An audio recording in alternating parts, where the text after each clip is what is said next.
Hello, students. You are completing the labor movement during industrialization. The objective for this is what can we learn about the labor movement by comparing the Haymarket Riot, the Homestead Strike, the Pullman Strike, and the Ludlow Massacre.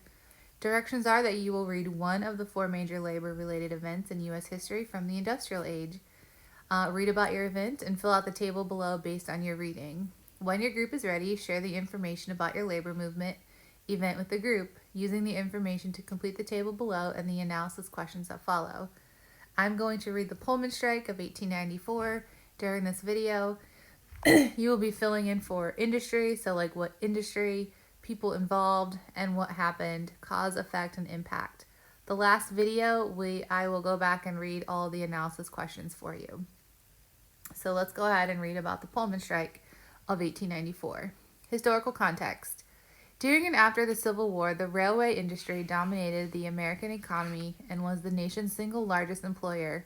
In Chicago, George Pullman built a different kind of company for manufacturing railroad cars. To produce the cars, he built a manufacturing plant in a company-owned town on the outskirts of Chicago. The company town was touted as a model community filled with content, well-paid workers. During the economic depression of 1893, George Pullman sought to preserve profits by lowering labor costs, so he slashed his workforce by 1,200 workers and cut wages by 25%. Workers were required to live in the company town, which meant they rented and bought household provisions, which means household goods, from the Pullman Company.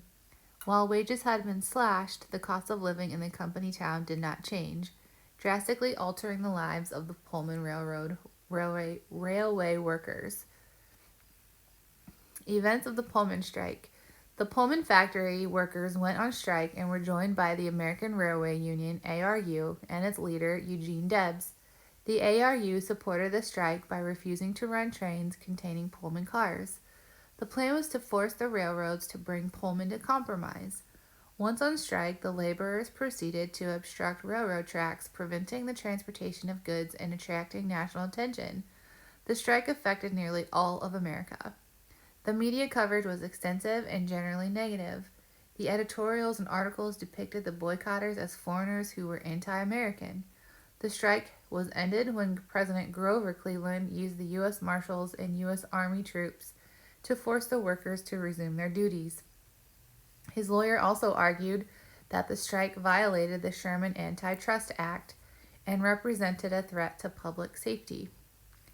Effect and impact. The American Railway Union was weakened as a result of their loss in this action.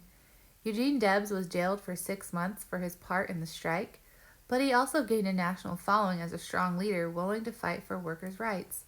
As a result, he was able to run for president 5 times as the head of the Socialist Party.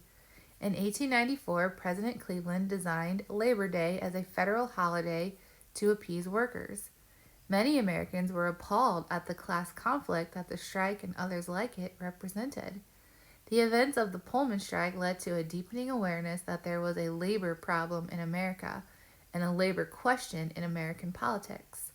As a result of Pullman strike, reformers energetically began searching for a new way of protecting the public interest in the face of the competing interests of labor and capital. So that is the end of your reading.